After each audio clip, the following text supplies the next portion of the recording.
काम पूरा नहीं हो गया क्या भाई? उसने तो बेग में रख लिया कैमरा। चलो ठीक है, आप सब हंसने हंसाने के मूड में आ जाओ।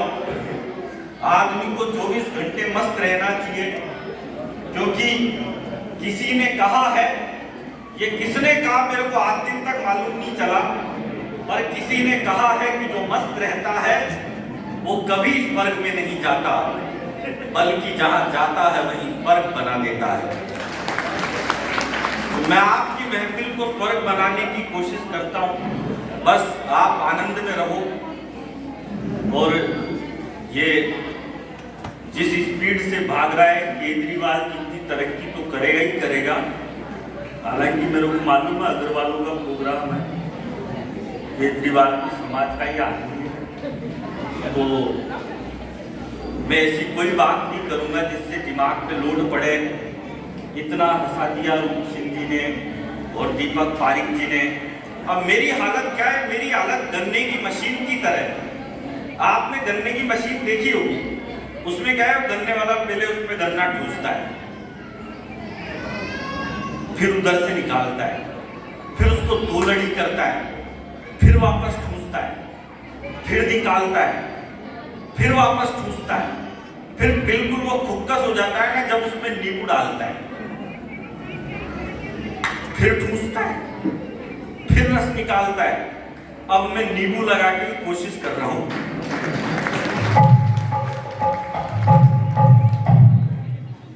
सारी सर्दी भाई साहब परेशान हो गए सर्दी में, मेरे यही समझ में नहीं आया। आधी रात तो मेरे को इसी में लग जाती थी, रजाई लंबी किधर से थोड़ी किधर से। और इस साल तो यही समझ में नहीं आ रहा होली 7 की है कि 8 की। अच्छा, बहुत सारे ज्ञानी ये भी कह रहे हैं कि जिस दिन ठेका बंद हो समझ जाना दुल्हन की उसी दिन है। ये पीछे जो लोग खड़े हैं इनसे मेरा निवेदन है, भगवान ने आपको खड़े रहने के लिए पैर दिए तो टिकाने के लिए भी कुछ न कुछ दिया ही होगा, इसलिए आप बैठ जाओ। क्योंकि डार्विन का सिद्धांत है कि हम शरीर के जिन अंगों का प्रयोग नहीं करते वो धीरे धीरे लुप्त हो जाया करते हैं। मैं बहुत सारी ज्ञान की बात आपके बीच में बताऊंगा, बस इधर जो बच्चे उछल कूद कर रहे हैं इनसे मेरा हाथ जोड़ के निवेदन है भाई साहब, थोड़ा मेहरबानी मेरे ऊपर कर दो। मैं तो क्या है दिमाग से काम करता हूँ भाई साहब। पिछले दिनों एक अंग्रेज मिल गया मेरे को। अंग्रेज मुझसे बोला तेरे को इंग्लिश आती है? मैंने कहा यस। बोला कितनी? मैंने कहा बस। बोला सही बता इंग्लिश आती है क्या? मैंने कहा कुछ तो सही। बोला इंग्लिश आती है तो एक काम कर, वो जो लड़की साइड में खड़ी है उसको इंग्लिश में यहाँ बुला। अब इतनी सी तो मेरे को आती थी भाई साहब, मैंने कह दिया प्लीज कम हियर। लड़की आ गई, बगल में खड़ी हो गई, लेकिन अंग्रेज भी पट्टा डेढ़ छाड़ा। बोला आप इसको इंग्लिश में वापस वही भेज। अब ये वाली मेरे को नहीं आई, लेकिन मैं भी राजस्थान का, भगवान कसम में वहीं पे गया जहां से लड़की आई थी।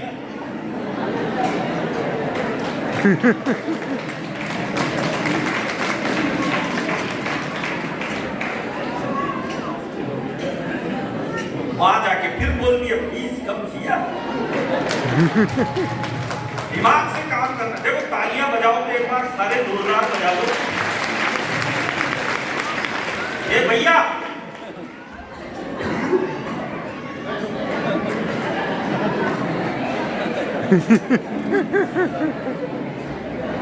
ये संसद भवन थोड़ी है जो ऐसे ही घूमते फिरो।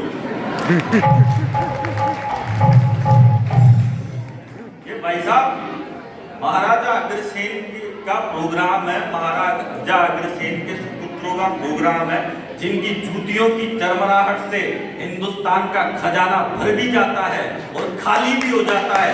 ये अग्रवाल समाज का प्रोग्राम है और आप सब अग्रवाल बंधु हो। और ये दो बाबूजी विराजो, आप भी सब बैठ जाएंगे, कोई टेंशन। मैं तो दिमाग से काम करता हूँ। अध्यक्ष महोदय आपने बहुत अच्छा भाषण दिया। अभी जिंदल साहब चेयरमैन साहब आए, चेयरमैन साहब आपका भी बहुत बहुत धन्यवाद कि आए। तो ये जिंदल साहब बोले चेयरमैन साहब का स्वागत करता हूँ। फिर ये बोले कि अध्यक्ष भी है ये। अब इनको यही मालूम नहीं है कि चेयरमैन अध्यक्ष एक ही बात है।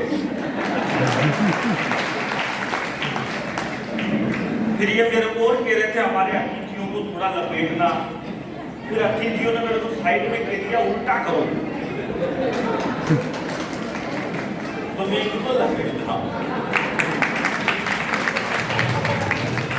और जिंदल साहब आप बीच बीच में खड़े भी होते हो, इन सोफों को भी थोड़ी सांस लेनी पड़ती है।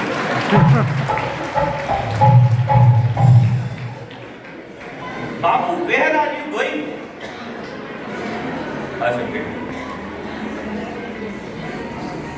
दिमाग से अभी भाभी जी कह रही थी बेटी बचाओ बेटी बचाओ।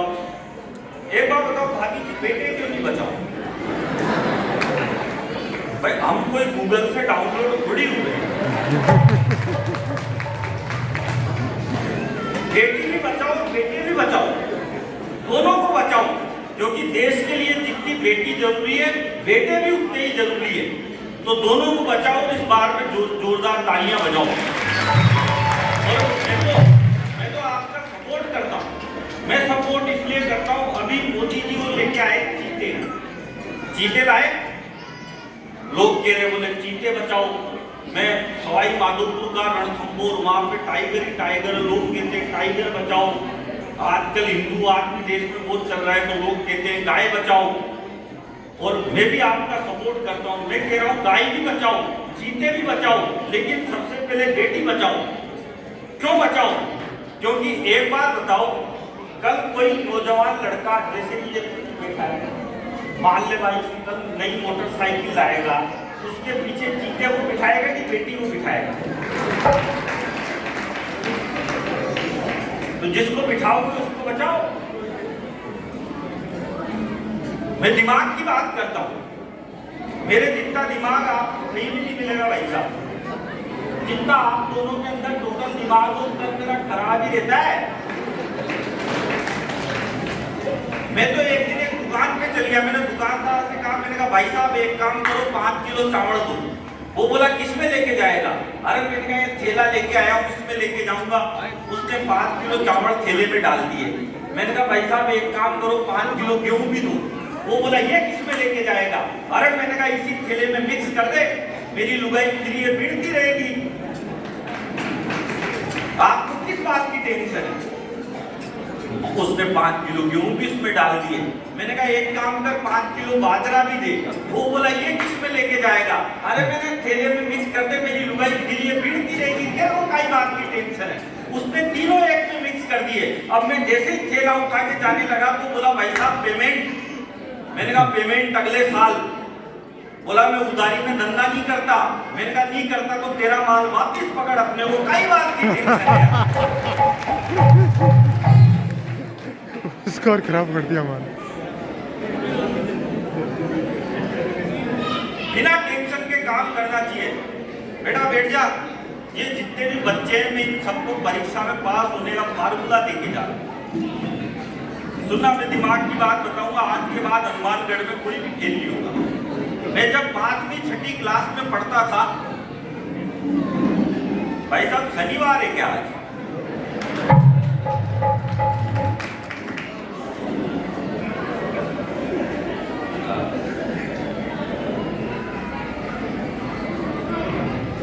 मैं तो सोच रहा था मेरे यमदूत तो नहीं आ गया मेरे को लेने। ओ राहुल गांधी ब्याह करो तुम कोई, तुम मत बजाओ, इनसे बजवा दूंगा मैं। आप टेंशन मत लो, आपका पेमेंट में कोई कमी नहीं आएगी, टेंशन मत लो। लेकिन मैं अपना काम खुद कर लूंगा। मैं तो बच्चों को बता रहा था, मैं आज के बाद कोई भी फेल नहीं होगा। मैं जब 5वीं 6ठी क्लास में पढ़ता था तो मैं पूरी कॉपी खाली छोड़ता था। पहला पन्ना खाली, दूसरा पन्ना खाली, तीसरा पन्ना खाली, चौथा पन्ना खाली, और एंड के पेज पे लिखता था मास्टर तूने तेरी माँ का दूध पिया है तो पास करके दिखा। अपना 8 दिन तक फेल होने का चांस ही नहीं है। अच्छा, स्कूल में मास्टर हमसे सवाल भी ऐसे पूछता था, बता बेटा। मैंने कहा पूछो मार साहब। बोला बता बेटा, लड़की में कौन सी ई की मात्रा लगती है? मैंने कहा गुरुजी पहले तो लड़की लिखाओ। लड़की अगर अपन से बड़ी है तो बड़ी ई की लगा दे, और छोटी है तो छोटी ई की लगा दे, और बराबर की है तो फिर मात्रा लगाने की जरूरत ही क्या है, ब्याह करो ना। लोग क्या है भाई साहब, दिमाग से काम नहीं करते। अभी हमारे देश के इतने अच्छे प्रधानमंत्री हैं मोदी जी। मोदी जी आजकल जहां कहीं भी भाषण देने के लिए जाते हैं तो आडवाणी जी और मुरली मनोहर जोशी दोनों को साथ में लेके जरूर जाते हैं, और दोनों को आगे ही आगे के सोफे पे बिठा देते हैं, जैसे बाबूजी आप बैठे, और फिर कहते हैं भाई और बहनों, आज मैं जहां कहीं भी हूं इन दोनों की वजह से, और ये दोनों जहां कहीं भी है वो मेरी जैसे। तालियां बड़ी कम बजा रहे हो यार। आज अब मोदी जी ने क्या क्या किया, यूपी में योगी बाबा को मुख्यमंत्री बना दिया, उधर एक पतंजलि वाले बाबा उनको व्यापारी बना दिया, और देश में जितने भी व्यापारी है सबको बाबा जी बनाने में लगे हुए हैं। अच्छा, इस देश के पहले प्रधानमंत्री थे नेहरू जी। नेहरू जी के कपड़े विदेशों में धुलने जाते थे, मोदी जी ऐसा बिल्कुल नहीं करते। उनके 10-20 जोड़ी गंदे होते हैं, वो खुद ही विदेश में निकल जाते हैं, सारे एक बार भी धुलवा लाते हैं। अच्छा, कांग्रेस वाले भी कम नहीं है, तो करके चलना पड़ता है ना। देखो मैं आपको बता दूं, मैं किसी भी राजनीतिक पार्टी का आदमी नहीं, न मैं बीजेपी का आदमी हूं, न मैं कांग्रेस का आदमी हूं, मैं केवल मेरी लुगाई का आदमी हूं, और किसी का भी आदमी, क्योंकि आदमी तो सबसे ज्यादा अपनी लुगाई से ही दुखी रहता है। पत्नी को इंग्लिश में कहते हैं wife.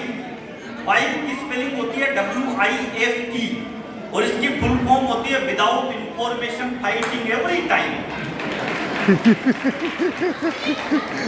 Without information fighting every time. आदमी अगर टाइम पे घर जाता है तो उसको खाना गर्म मिलता है और लुगाई ठंडी मिलती है, और अगर आदमी रात के 12 बजे घर जाए तो फिर खाना ठंडा मिलता है।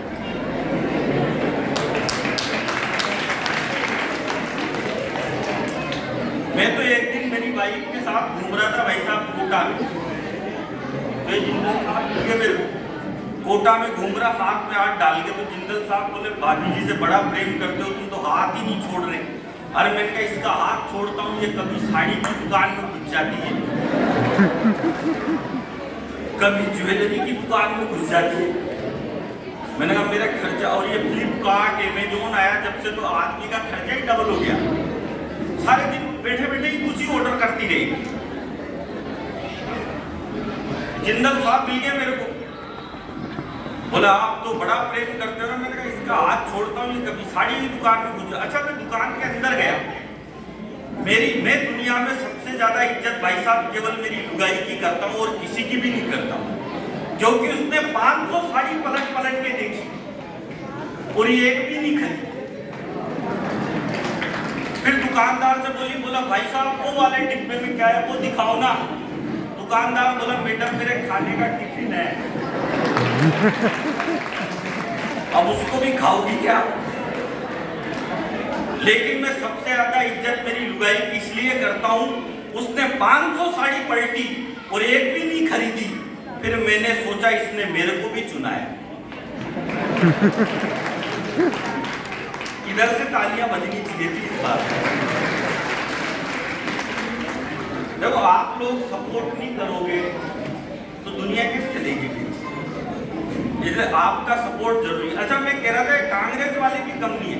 जब इस देश के पहले प्रधानमंत्री बने बीजेपी के अटल बिहारी वाजपेयी, तो अटल जी को देख के कांग्रेस वाले बोले यार ये अटल जी तो बिल्कुल भी अच्छे प्रधानमंत्री नहीं है, ये बीजेपी वालों को तो देश चलाना ही नहीं आता, ये अटल जी तो गलत ही बन गए प्रधानमंत्री। फिर अटल जी की 13 दिनों में सरकार गिरा दी। फिर अटल जी थोड़ा पीछे हटे, फिर अडवाणी जी मुख्य धारा में आए। तो अडवाणी जी को देख के बोले कि यार, फिर अडवाणी जी ने क्या करा, जिन्ना की मजार पर फूल चढ़ा दिए। तो जिन्ना की पे तो नहीं चढ़े, उनकी खुदकी पे ही चढ़ गए। तो बोले यार ये अडवाणी जी तो और खराब है, इनसे तो अटल जी लाख गुना अच्छे थे। फिर अडवाणी जी पीछे हटे, फिर वो आए 56 इंच की छाती वाले, चाय वाले। तो चाय वाले को देख के बोले कि यार ये तो और खराब है, इनसे तो अडवाणी जी और अटल जी लाख गुना अच्छे थे। और मैं तो कह रहा हूं कांग्रेस वालों, अभी तो तुमने चाय वाला देखा है, जिस दिन यूपी का गाय वाला देख लिया उस दिन कांग्रेस वालों को ये नरेंद्र मोदी देवता नहीं लगने लग जाए तो मेरी गारंटी।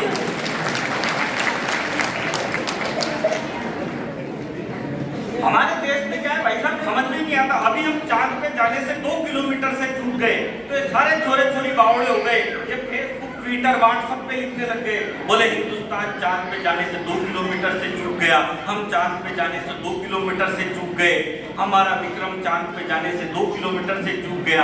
अब मैं आपको एक बात बताऊं, हम 4 भाई हैं। जो मेरा सबसे बड़ा भाई है वो एमकॉम पास है और वो बेरोजगार है। जो मेरा दूसरा भाई है वो एमबीए पास है और वो भी बेरोजगार है।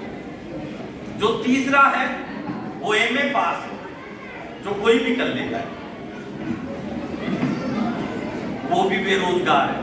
और जो चौथा है वो मैं हूं। और मैं हिंदुस्तान के हंसी के सबसे बड़े show the great Indian laughter challenge का विजेता हूं।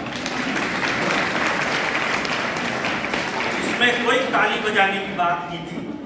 बात यह है कि जो बेवकूफ बोल रहे हैं कि हम चांद पे जाने से 2 किलोमीटर से चूक गए, हम चांद पे जाने से 2 किलोमीटर से चूक गए। अब एक बात बताओ, जब मेरे पिताजी को लाफ्टर चैंपियन पैदा करने के लिए 3 पड़ाव पार करने पड़े और ये एक बार भी बोल रहे, बोले हम चांद पे जाने से 2 किलोमीटर से चूक गए, हम चांद पे जाने से 2 किलोमीटर से चूक गए। अरे ट्राई तो करो, पहुंचेंगे चांद पे।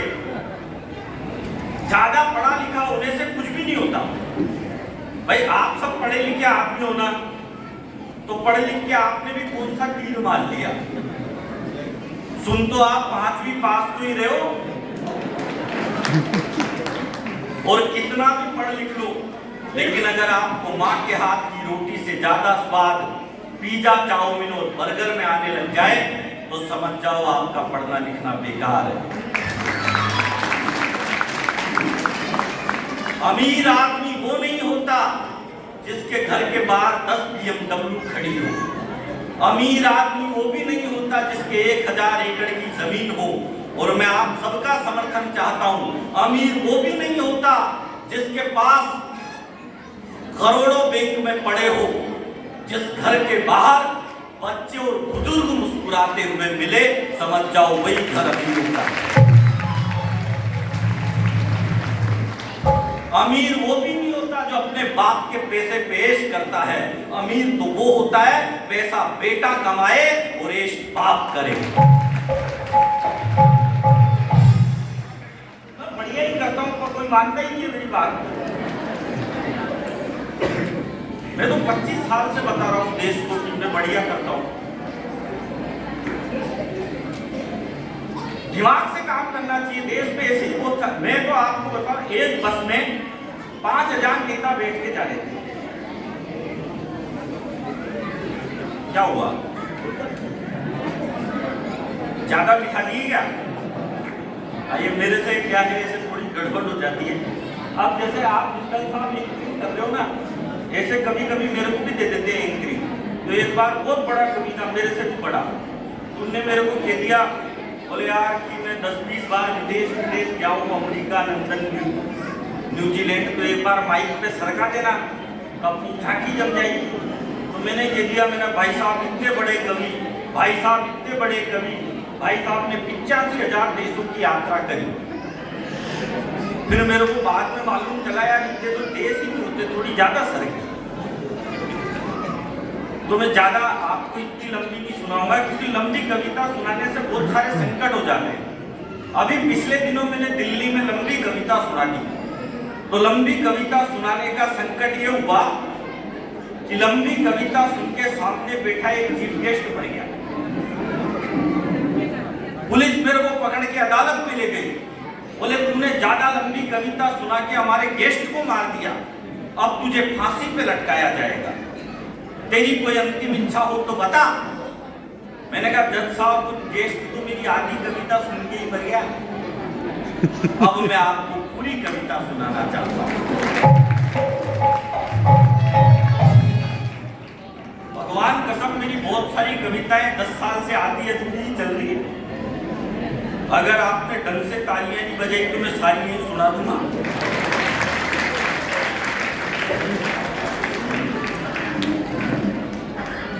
अच्छा, हमारे पड़ोस में एक लड़का है, वो लड़का थोड़ा अटक अटक के बोलता है। ये जो तुम फोटो खींच रहे हो ना भैया, ये जमाना गया, अब नया जमाना आ गया। आदमी तो कम करता है यूज, ये लड़कियां ज्यादा करती। अब इनको फोटो खींचना हो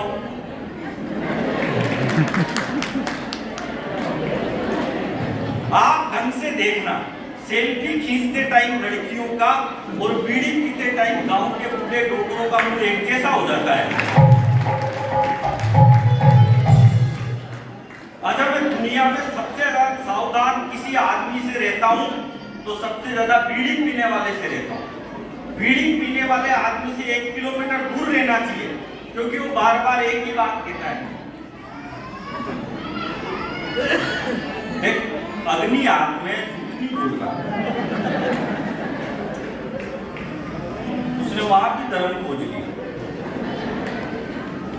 अच्छा, हमारे पड़ोस में एक लड़का है, वो लड़का थोड़ा अटक अटक के बोलता है। एक दिन वो मेरे पास आ गया, बोला भाई साहब। मैंने कहा क्या हुआ? बोला भाई साहब गजब हो गया। मैंने कहा क्या हुआ?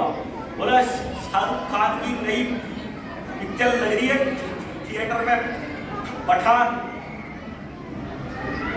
आप बोलो तो आपको स्टोरी सुनाऊं? अब उसने मेरे को स्टोरी सुनाई। 10 दिन तक उसका इंटरव्यू ही नहीं आया। एक दिन वो एक दुकान पे चल गया, उसने दुकानदार से कहा, बोला भाई साहब कोई काम धंधा हो तो बताओ। दुकानदार ने उससे कहा यार एक काम करिए, 10 महाभारत जाइंट को बेच गया। वो गया और 5 मिनट में 10 महाभारत बेच के आ गया। फिर बोला भाई साहब ये तो यूं टिक्की थोड़ी ज्यादा दो। दुकानदार ने उसको 20 महाभारत, वो फिर आधे घंटे बेच के आ गया। फिर बोला भाई साहब ये भी यूं टिक्की थोड़ी रोज बढ़ाओ। दुकानदार ने उसको 100 महाभारत दी, वो फिर 1 घंटे बेच के आ गया। बोला भाई साहब ये भी कम पड़ेगी, थोड़ी और बढ़ाओ। दुकानदार ने 500 महाभारत दी, फिर 2 घंटे में बेच के आ गया। तो दुकानदार का दिमाग खराब हो गया। बोले 500 महाभारत बेचने में आदमी की पूरी जिंदगी लग जाती है, तू जाता है घंटे 2 घंटे में कैसे बेच के आता है? बोला भाई साहब इसमें करना क्या है, घर घर जाता हूँ, दरवाजा खटखटाता हूँ और कहता हूँ कि खरीद रहे हो कि पढ़ के सुनाओ।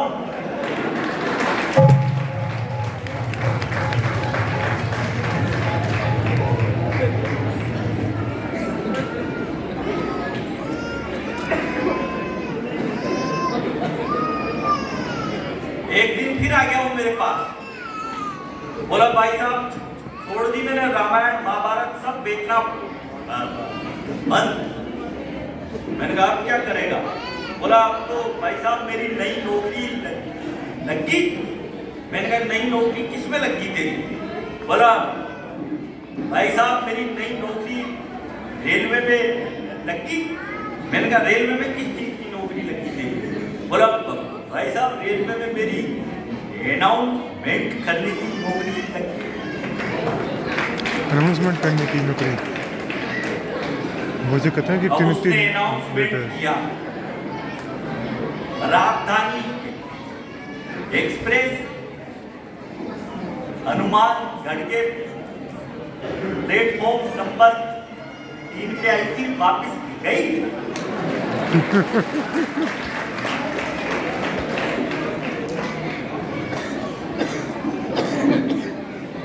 एक बार वो क्रिकेट का मैच खेलने चला गया। अब क्रिकेट के मैच में उसको डायरेक्ट कप्तान बना दिया। अब कप्तान बनाया तो अंपायर ने उसके सामने सिक्का उछाला, बोलो मांग, हेड मांगेगा कि टेल मांगेगा। अब अंपायर ने सिक्का उछाला, सिक्का हवा में, यही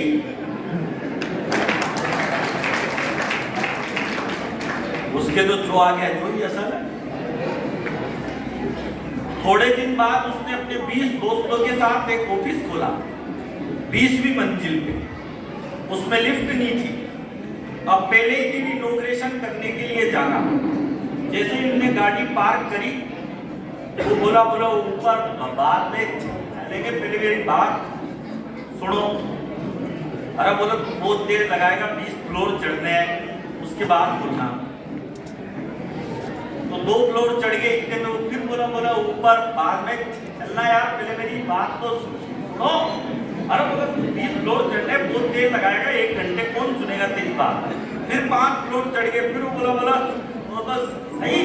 अरे बोला बहुत देर लगाएगा, तू तो 10 फ्लोर चढ़ गया, फिर बोला सुन तो लो। अरे बोला तू बहुत देर लगाएगा, फिर 20 फ्लोर चढ़ गए। तो फिर सबने आपने पूछा उससे, अब बता भाई तू क्या बोल रहा था। बोला मैं तो ये बोल रहा था कि ऑफिस के ताले की चाबी तो नीचे कार में ही रह गई।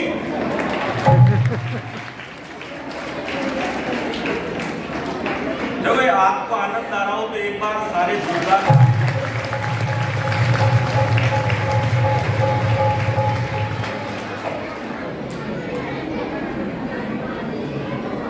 इधर खाना चालू हो गया दिखता है।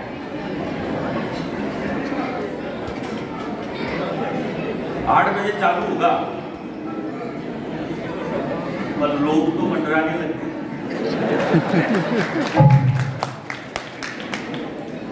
खाना खाना भी बहुत जरूरी है भाई साहब।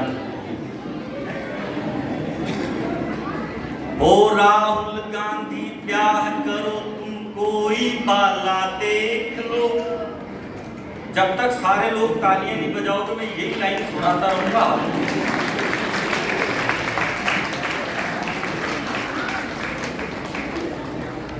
अभी राजस्थान में बरसात ज्यादा हो गई तो किसानों ने मुआवजा मांगा, झालावाड़ के किसानों ने सरकार से। तो एक नेताजी ने कहा किस बात का मुआवजा, अगर बरसात नहीं आती तो भी एक किसान मुआवजा मांगने के लिए चले आते हैं, और बरसात ज्यादा आ जाए तो भी मुआवजा मांगने के लिए चले आते हैं। किस बात का मुआवजा, हमारी वजह से थोड़े ही किसानों की फसलें खराब हुई है। तो मैंने कहा नेताजी किसानों की तो फसलें खराब हुई है, मगर आपका बयान सुनकर तो ऐसा लगता है जैसे आपकी नस्लें खराब हो चुकी है। मैं तब कहता हूं कि बेनाम रहा मुझे